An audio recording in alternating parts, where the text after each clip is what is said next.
This is the summary created from the video. Lecture 46 Demonstration-XVII.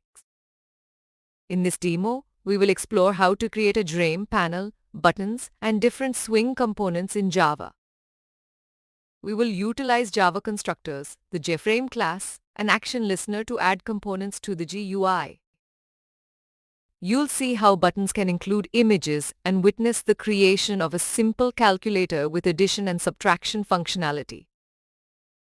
We will also find the number of words and characters using a text area, showcasing Java's swing's built-in capabilities.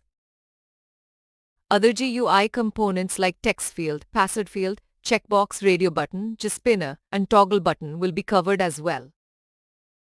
The frame is created using the frame class, name frame with the title frame example. A panel is created with a flow layout and added to the frame after including a button component. This example demonstrates how to include swing components like panels and buttons in a frame. The next example focuses on creating a panel and adding buttons with different colors. The panel's background is set to gray, while the frame's background is set to gray and white in this example.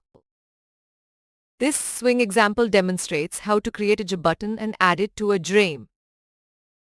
The frame is titled and sized, with its layout and visibility configured, and the button is labeled click and added to the frame. This simple example illustrates creating a frame with one button, and there are 3 ways to include a frame and different methods to create a GUI. The GUI components are created inside the constructor method, as illustrated with a simple example. Please stay tuned for more summary videos.